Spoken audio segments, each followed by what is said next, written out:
The rig I wore didn't have a name. The men at the forward operating station called it the shell, because that's what it looked like. A carapace of salvaged alloy bolted over a body that had forgotten how to work on its own. My spine took 2 rounds in the Vethara corridor when I pulled a wounded engineer out of a collapsed aid bunker, and the rounds stayed. The surgery that followed left me with sensation in my hands and nothing reliable below the hips. That was 11 years before the girl came to my tent. I ran the frontier medical station at Kareth Outpost alone by then. Alone meaning no second medic, no garrison, no supply line worth the name. The shell let me stand, let me move, let me keep working. It wasn't quiet. It breathed with me. A low hydraulic exhale on every step, a faint mechanical click when I crouched. The children at the outpost learned the sound before they learned my face. Some of them liked it. They would press their small palms to the knee joints to feel the vibration. The Vethara girl, I will call her that, because I never learned her name, and because it is what she was, arrived on a gust of winter wind off the high plain at something past 3rd hour. She was tangled in the canvas flap of my tent entrance, trying to get in, too exhausted to manage the buckle. I heard the shell's proximity alert and came to the flap and found her there, kneeling in the red mud with her forehead against the canvas. She was small, smaller than any of the Vetheran children I'd seen at the outpost market. She had the 4-fingered hands of her kind, pale silver skin that went almost translucent at the temples, the enormous copper-colored eyes that the Vetharans used for night-range hunting on their home terrain. She wore a piece of packing, cloth tied at the shoulder, nothing else.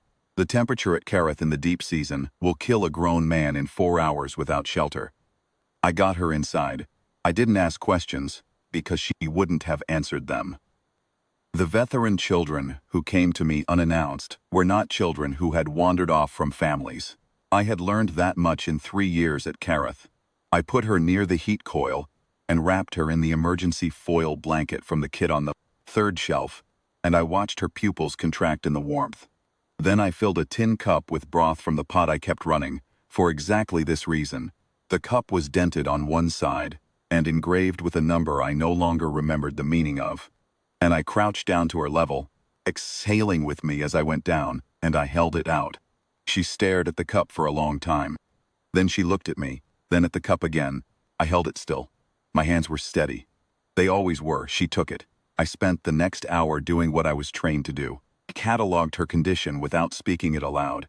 Dehydration, exposure, purple bruising along the left shoulder, consistent with restraint harness, 3 broken capillaries in the right eye. The chauffeur told me what I needed to know.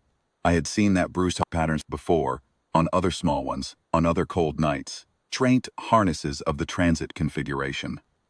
Someone had been moving her somewhere she had not chosen to go, and she had gotten free, and she had walked across the high plain in the dark, until she saw my tent light.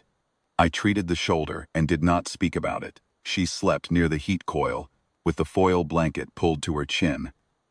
I worked through the night at the counter, on the other side of the tent, running through my supply inventory, writing the week's casualty report for the sector coordinator, who would not read it for another 3 weeks. The shell clicked softly whenever I shifted weight. She slept through all of it. In the morning she watched me work. I showed her where the water was, and the biscuit tin on the 2nd shelf, and she helped herself when she was sure I wasn't going to stop her. She had a way of going very still when she wasn't sure. A Vetheran behavior I recognized. The pray freeze, the wait and read. I moved carefully around my own tent. I did not make sudden gestures. I gave her time. On the 2nd day she touched the shell, just once, the way the outpost children did. Her 4 fingers against the knee joint, feeling the hum. I let the shell idle a little louder so she could feel it better. She made a sound that was not quite a laugh. Close, though. Close enough. On the 3rd day the men came. There were 4 of them, and they had a writ from the Kareth sector administrator. A piece of paper that said they were licensed livestock handlers, which was the language the administrator used to avoid using other language. They came to the tent flap with the paper and with the particular confidence of men who have always found that paper and confidence are sufficient. I was wearing the shell. I stepped out of the tent and looked at the paper. I read it carefully. I handed it back. The lead man said the paper was valid, and I said I didn't dispute that. He said the cargo, his word, not mine, was registered to a transit firm out of the Vithara lowland secondary port. And I said I had a patient in my tent from exposure to a traumatic shoulder injury consistent with improper restraint harness fitting, and that releasing a patient in that condition would be a violation of Frontier Medical Protocol, UNSECTA's Health Charter. Subsection 11, which grants the attending medic full jurisdiction over any individual under active treatment, and that jurisdiction supersedes transit licensure. The lead man said, I didn't look like someone who knew what jurisdiction meant. The shell stood 9 centimeters, taller than my natural height. It weighed, with me inside it, 240 kilograms. When I took one step forward, the ground register read 0.3 on the outpost seismic line. I said, I know what it means. They left. I filed the incident report that afternoon. I filed it under medical obstruction of care, which is not a category the sector administrator had a procedure for, which meant it went to the regional health board instead. The regional health board had a procedure. They also had investigators. The investigators were interested in licensed livestock handlers. I kept the girl for 6 more weeks while the health board did its work. She learned the shell's sounds the way you learn a language. Passively at st, then with intention. She knew when I was tired from the cadence of the hydraulics. She knew when I was moving quickly by the pitch of the knee joints. On the 38th day, she made a specific sound, low and guttural, that I did not recognize, and then pointed at the shell and made it again. And I understood she had named it. I didn't ask what the name meant. Some things you carry without needing to understand them. The health board's investigators found the transit firm. They found several transit firms. The reporting went up the chain in the way that reporting sometimes does, when there are enough names attached to it, and the chain turned out to be longer and higher than anyone at Karath had expected. There were hearings.